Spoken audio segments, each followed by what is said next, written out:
بسم اللہ الرحمن الرحیم۔ السلام علیکم۔ کہی ان کہی کے ساتھ وجی احمد صدیقی آپ کی خدمت میں حاضر ہے۔ جب انسان پر برا وقت آتا ہے تو سایہ بھی ساتھ چھوڑ دیتا ہے۔ آج کل یہ مثال عمران خان پر صادق آ رہی ہے۔ ان کے ساتھ یہی کچھ ہو رہا ہے۔ ان کے نکاح خواں مفتی سعید خان نے اعتراف کیا ہے کہ انہوں نے بشرا مانیکا عرف پنکی پیرنی کا نکاح عدت کے دوران ہی پڑھا دیا تھا، یعنی وہ نکاح جائز نہیں تھا۔ لیکن یہ بات انہیں 2023 میں یاد آئی جب کسی نے مقدمہ دائر کیا تو انہوں نے یہ حلف نامہ داخل کر دیا کہ ایسا ہوا تھا۔ بات دراصل یہ ہے کہ اگر یہ جرم تھا تو اس وقت بھی تھا، اب یہ جرم کیسے ہو گیا؟ اور یہ جرم تھا تو اس کے باوجود انہوں نے ان کا نکاح پڑھایا اور خود پی ٹی آئی کی کور کمیٹی کے رکن بھی رہے، تو ان سے بہتر تو وہ عامل لیاقت تھا۔ اس کے بارے میں لوگ کہتے ہیں کہ فقیہ مصلحت بی سے وہ رندے بادہ خار اچھا، نکل جاتی ہے سچی بات جس کے منہ سے مستی میں، فقیہ مصلحت بی سے وہ رندے بادہ خار اچھا۔ عامل لیاقت نے 2022 میں جب عمران خان سے ان کے اختلافات ہوئے تو انہوں نے یہ کہا کہ پاکستان ملک ہے عمران خان اور یہ قائم رہنے کے لیے بنا ہے، خاور مانیکا کا گھر نہیں کہ عدت میں ہی اجاڑ دیا جائے۔ پھر عامل لیاقت کے ساتھ کیا کچھ ہوا، یہ ساری کہانیاں کسی وقت اور کھلیں گی جب ہم پچھتا رہے ہوں گے اور اس وقت ان کے راز ہم سے کھلتے چلے جائیں گے۔ البتہ یہ بھی ایک حقیقت ہے کہ خاور مانیکا سے پنکی پیرنی کے طلاق کا کوئی دستاویزی ثبوت نہیں ہے، اور اگر ہے تو منظر عام پر نہیں لایا گیا۔ مفتی سعید کے اعتراف سے معلوم ہوتا ہے کہ انہوں نے بھی خاور مانیکا سے بشرا مانیکا کی طلاق کی دستاویزات کو نہیں دیکھا ہے۔ اب ایک چیز ایسی ہے جو پاکستان کے قانون کے مطابق ہے، یعنی پاکستان میں طلاق کا قانون ہے اور طلاق یقیناً اس وقت تک تسلیم نہیں کی جاتی جب تک اس کا کوئی دستاویزی ثبوت نہ ہو، کیونکہ ایک قانونی طریقہ کار ہے جس کے مطابق 90 دن میں طلاق کا سرٹیفکیٹ جاری ہوتا ہے۔ لیکن جو شرعی تقاضے ہیں ان کو پورا کرنے کے لیے کہ 90 دن کی مدت، وہ اس کے بعد ایک سرٹیفکیٹ جاری ہوتا ہے کہ یہ طلاق ہو گئی ہے۔ عام آدمی پر تو نکاح پر نکاح کرنے پر زنا کی حد جاری ہوتی ہے اور درست ہوتی ہے، یہ ہے ہونا تو یہی چاہیے، لیکن اس قانون کا اطلاق جو ہے طبقہ عمرہ پر، اشرافیہ پر، لیڈروں پر نہیں ہوتا۔ ان پر بھی تو لاگو ہونا چاہیے نا۔ یہ صرف غریبوں کے لیے تو نہیں ہے نا یہ قانون۔ گزشتہ دنوں اخبارات میں یہ خبر شائع ہوئی تھی کہ اسلام آباد کی ایک عدالت میں یہ مقدمہ آیا ہے کہ بشرا مانیکا کے ساتھ عمران خان کا نکاح جائز نہیں ہے اور غیر اسلامی ہے، اور یہ انکشاف کسی اور نے نہیں، عمران خان کے نکاح خواں مفتی سعید نے کیا ہے۔ اچھا، جن صاحب نے مقدمہ دائر کیا ان کا کیا کنسرن ہے؟ تو بہرحال وہ معاملات جو کچھ بھی ہوں، لیکن مقدمہ چل رہا ہے، مقدمے کی سماعت ہو رہی ہے، اور عدالت میں انہوں نے، مفتی سعید نے یہ حلف نامہ جمع کرایا کہ پنکی پیرنی کی عدت کی مدت کے دوران ہی انہوں نے یہ نکاح پڑھایا ہے۔ اور دلچسپ نوعیت کا یہ مقدمہ اسلام آباد کے سینئر سول جج نصر من اللہ بلوچ کی عدالت میں محمد حنیف نامی پاکستانی شہری نے دائر کیا ہے۔ اپنے حلف نامے کے مطابق مفتی سعید نے اعترافی بیان دیا ہے اور جس کی ویڈیو بھی ہے، آئیے آپ خود ہی سن لیجئے وہ کیا کہتے ہیں۔ بسم اللہ الرحمن الرحیم۔ 1 جنوری 2018 کا قصہ ہے۔ جناب عمران خان صاحب نے اپنے نکاح کے لیے یہاں سے لاہور کا سفر کیا اور میں بھی ان کے ہمراہ ہی تھا، وہاں پر ڈیفنس کے علاقے میں پہنچے اور بشیرہ بی بی صاحبہ کے ساتھ جو خواتین اس گھر میں موجود تھیں، ہم نے ان سے پوچھا کہ نکاح کے لیے جو شرعی تقاضے ہوتے ہیں اس کے مطابق سب کچھ ہو چکا، انہوں نے کہا ہو چکا، تو میں نے ان کا نکاح بشرا بی بی سے پڑھا دیا۔ اس کے بعد میں اپنے گھر واپس آ گیا اور میں محمد سعید خان، محمد حنیف خان صاحب کا بیٹا ہی بول رہا ہوں، اور پھر دیگر ذرائع سے بھی اور میڈیا سے بھی معلوم ہوا کہ جو مجھ سے کہا گیا تھا وہ درست نہیں تھا، تو شرعی اعتبار سے یہ نکاح فاسد ہوا۔ تو اللہ تعالیٰ کا خوف اور جواب دہی کا احساس، میں نے اس کے تحت ان دونوں حضرات کو بلایا اور پھر ان کا نکاح دوبارہ ہوا، اور وہ تقریباً یاد پڑتا ہے کہ 1 ماہ کے بعد ہوا، اور اس میں بھی زلفی بخاری صاحب محترم وہ گواہ تھے اور عون چودھری صاحب اس کے گواہ تھے۔ اب ذرا یہ مفتی سعید کا تعارف ہو جائے۔ بہت سارے لوگ ان کو یہ جانتے ہیں کہ یہ کور کمیٹی کے سربراہ ہیں، ایک مدرسے کے پرنسپل ہیں، اور یہ اپنی عمر 62 سال بتاتے ہیں۔ عمران خان کے بڑے پرستاروں میں شمار کیے جاتے تھے، یہاں تک کہ عمران خان نے انہیں پی ٹی آئی کی کور کمیٹی کا رکن بنایا۔ ان کا کہنا ہے کہ عمران خان انہیں اپنے ساتھ اسلام آباد سے لاہور ڈیفنس یا DHA لے گئے، جہاں انہوں نے 2018 میں اس جوڑے کا نکاح پڑھایا، اور اس موقع پر بشرا مانیکا کی بہن نے انہیں یہ یقین دلایا کہ تمام شرعی تقاضے شادی کے لیے پورے کر لیے گئے ہیں، اس لیے ابھی عمران کے نکاح کے لیے آزاد ہیں۔ مفتی سعید نے 1 جنوری 2018 کو اس عورت کو جو اپنے آپ کو بشرا مانیکا کی بہن کہتی تھی، مفتی سعید کے مطابق نکاح کے وقت موجود تھی۔ ہمارا یہ خیال ہے کہ یہ فرح گوگی تھی، کیونکہ نکاح کی تصویروں میں وہی نظر آ رہی ہیں جنہیں بہن کہا جا سکتا ہے، یعنی یہ نکاح ہوا اور فوری طور پر عمران خان ان کے ساتھ اسلام آباد آ گئے۔ عمران خان نے مفتی سعید سے پھر رابطہ کیا فروری 2018 میں، اور کہا کہ ان کا نکاح دوبارہ پنکی پیرنی سے پڑھایا جائے، کیونکہ نکاح کے وقت بشرا مانیکا عدت میں تھی۔ یہ عمران خان نے اعتراف کیا، کہا کیونکہ طلاق نومبر 2017 میں دی گئی تھی، لہذا عمران خان کا بشرا مانیکا کے ساتھ پہلا نکاح شریعت کے تقاضوں کے مطابق نہیں تھا۔ اگر یہ کوئی عام آدمی کرتا تو وہ زنا قرار دیتا، اور عمران خان نے کیا تو شریعت کے تقاضوں کے مطابق نہیں تھا۔ مفتی سعید کا دعویٰ ہے کہ عمران خان اور بشرا مانیکا اور پنکی پیرنی دونوں اس صورتحال میں سے واقف تھے۔ مفتی سعید کا کہنا ہے کہ عمران خان اور بشرا مانیکا دونوں اس صورتحال سے واقف تھے جنوری میں بھی، جب ان کا نکاح پڑھایا جا رہا تھا۔ اس وقت وہ جو بہن تھیں جنہوں نے کہا کہ تمام شرعی تقاضے پورے کر لیے گئے ہیں، وہ کہاں گئی؟ اچھا، اس کے باوجود انہوں نے یہ بتایا کہ عمران خان کو یقین تھا کہ بشرا مانیکا سے شادی کے بعد وہ وزیر اعظم بن جائیں گے، یعنی یہ ایک ٹوٹکا ہوا تھا کہ اگر وہ بشرا مانیکا سے شادی کریں گے تو وزیر اعظم بن جائیں گے۔ تو کہا یہ جاتا ہے کہ جو لوگ جادو ٹونا کرتے ہیں ان کو شیطانی ذریعوں سے یہ علم ہو جاتا ہے کہ فلاں شخص ترقی پانے والا ہے، فلاں شخص فلاں منصب پہ پہنچنے جا رہا ہے، تو اس لیے اس کے قریب پہنچ کر اس سے فائدہ اٹھا لیا جائے۔ یہی کچھ بشرا مانیکا نے کیا ہوگا۔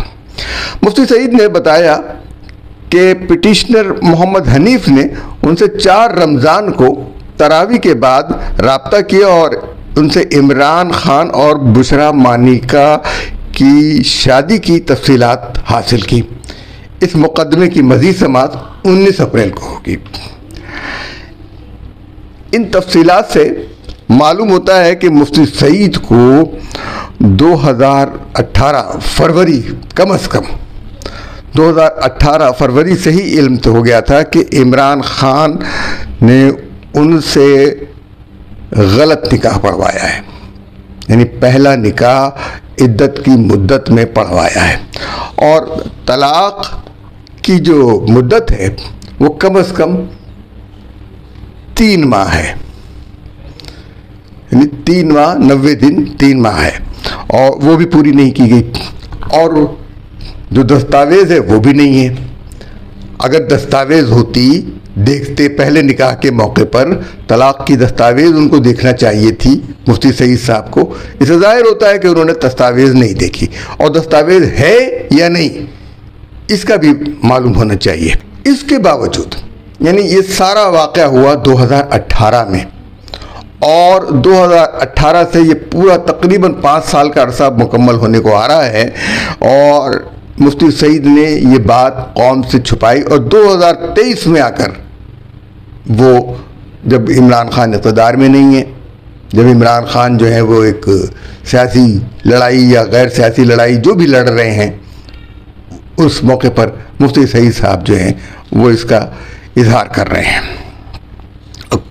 اگر وہ وقت پر ہی اس بات کا اظہار کر دیتے تو کتنا ہی اچھا ہوتا، لیکن کور کمیٹی کی رکنیت تو نہیں ملتی، پھر وہ سرکاری کھانے تو نہیں ملتے، پھر وہ سرکاری وسائل تو نہیں ملتے، وہ مدرسے کو فنڈز تو نہیں ملتے۔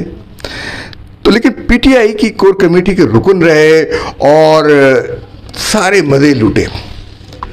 ان سارے مزے لوٹنے کے بعد مفتی سعید صاحب جو ہیں اب پارسا بن کر سامنے آ گئے ہیں۔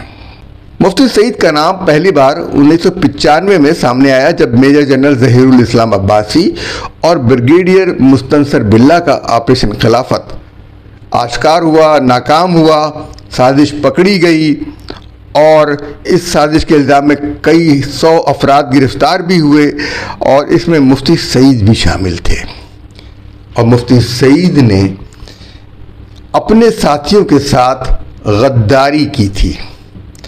میں اس آپریشن کے جائز یا ناجائز ہونے پر بات نہیں کر رہا کہ وہ صحیح تھا یا غلط تھا، لیکن بہرحال فوجی انقلاب کے لیے 40 لاکھ کا اسلحہ جو ہے وہ خریدا گیا تھا درے سے، اور جسے پولیس نے اور کسٹم نے پکڑ لیا تھا، جس کے بعد اس سازش کا انکشاف ہوا تھا، اور بے نظیر کو امریکہ نے بتا دیا تھا کہ یہ ایک سازش ہو رہی ہے، اور اس سازش میں جو اس وقت کے آرمی چیف تھے عبدالوحید کاکڑ، ان کو قتل کیا جانا تھا، اور علی قلی خان ملٹری انٹیلیجنس کے سربراہ تھے جنہیں شاید اس کا علم نہیں ہوا تھا۔ کسٹم کے جانب سے اسلحہ پکڑے جانے کے بعد اس کا انکشاف ہوا۔ اس سازش میں کئی افراد شریک تھے، کئی افراد کے نام آتے ہیں، میجر امین منہاس کا بھی نام آتا ہے۔ مفتی سعید انہی کے زیر سایہ کام کرتے تھے، اور انہوں نے نئے آنے والے امیر المومنین میجر جنرل ظہیر الاسلام عباسی کی تقریر بھی لکھی تھی، اور اسی تقریر کا مسودہ مفتی سعید انٹیلیجنس کے ڈائریکٹر کو جا کے خود دے آئے تھے۔ ایک خانقاہ انقلابیہ بنی تھی جس میں یہ سارے لوگ شریک ہوتے تھے۔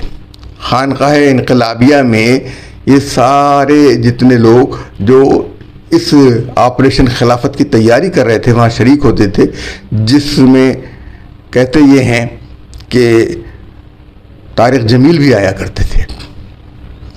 تو بہرحال واللہ علم بالصواب، یہ ہمیں اس بارے میں کوئی زیادہ علم نہیں ہے، لیکن مفتی سعید صاحب کا نام اسی وقت آیا تھا، اور بریگیڈیئر مستنصر باللہ نے ان کو 1995 میں کوئٹہ بلایا اور اپنے منصوبے سے آگاہ کیا، اور مفتی سعید نے اس وقت 10 کور کے کمانڈر کے ساتھ رابطہ کیا تھا جنرل جی ایم ملک سے، لیکن جنرل جی ایم ملک شاید اس منصوبے میں شامل ہونے کے لیے تیار نہیں ہوئے، اگرچہ وہ مذہبی آدمی تھے، لیکن انہوں نے اس قسم کی حرکت کرنے کی کوئی کوشش نہیں کی، لیکن ان کی جگہ میجر جنرل ظہیر الاسلام عباسی جو ہے وہ بہت زیادہ ایمبیشس ہو گئے۔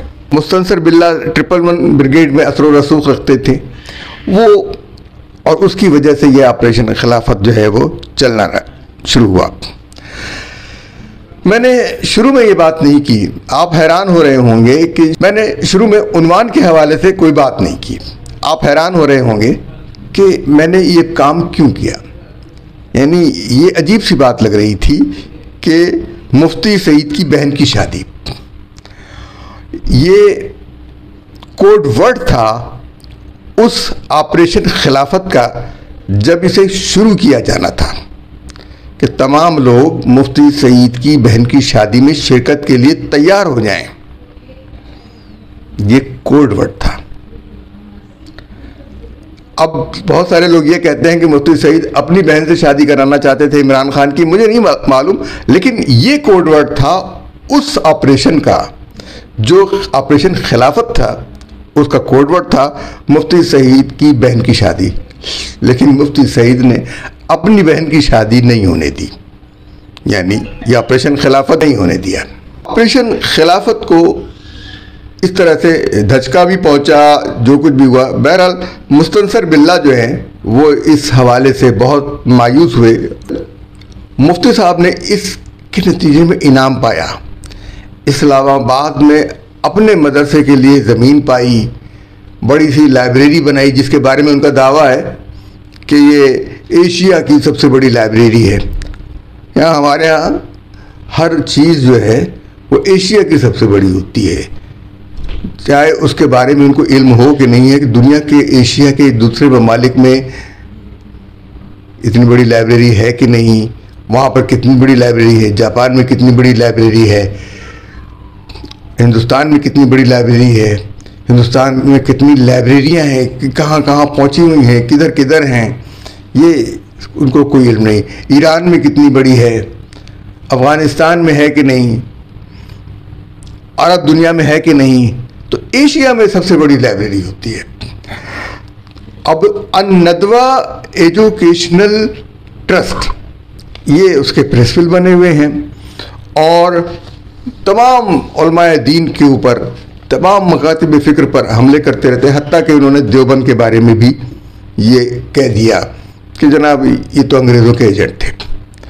مفتی سعید جن کی علمی حیثیت کچھ نہیں ہے، لیکن ان کا دعویٰ یہی ہے نا دیوبند کے بارے میں، ان کی بنیاد انگریزوں نے رکھی تھی اور یہ کہا کہ تاکہ برطانوی ہند میں انگریزوں کا ساتھ دیا جا سکے. معافی مانگنی پڑی.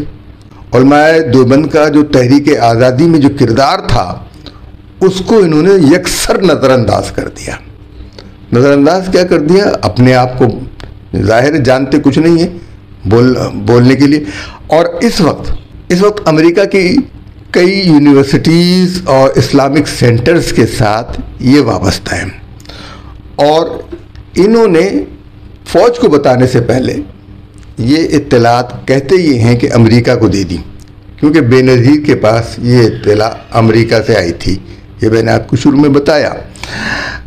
تو موصوف جو ہیں دیوبند کی رائے جو ہے وہ تو اس پر سے واپس ہو گئے، لیکن دوسرے علماء کرام کو رد کرنے میں ان کا کام جاری رہا. لال مسجد سے مولانا عبدالعزیز کو برقع پہن کر فرار ہونے کا مشورہ دینے والوں میں کہا یہ جاتا ہے کہ ان کا بھی نام ہے، یہی تھے. تو انہوں نے مشورہ دیا تھا. لال مسجد میں ان کا بھی کردار ہے. میجر امین منہاج صاحب بھی ان کے جو استاد تھے وہ بھی قبضہ کرنا چاہتے تھے لال مسجد کے اوپر. انہوں نے بھی جا کے ایک دفعہ جمعے کا خطبہ دیا تھا. اس کے بعد لوگوں نے ان کے پیچھے کیا تو بھاگے وہ وہاں سے. اب ہمیں شبہ یہی ہے کہ ریاست مدینہ کا جو فلسفہ ہے وہ مفتی سعید نے ہی عمران خان کے ذہن میں ڈالا ہوگا. اس حوالے سے عمران خان کی شادی جائز تھی یا ناجائز، اس بارے میں اتنے سال کے بعد یہ انکشاف کچھ عجیب سا لگتا ہے. اور جانے سے پہلے میں آپ سے یہ گزارش کروں کہ ہمارے چینل کو سبسکرائب کیجئے، لائک کیجئے اور شیئر کیجئے. اجازت دیجیے. اللہ حافظ.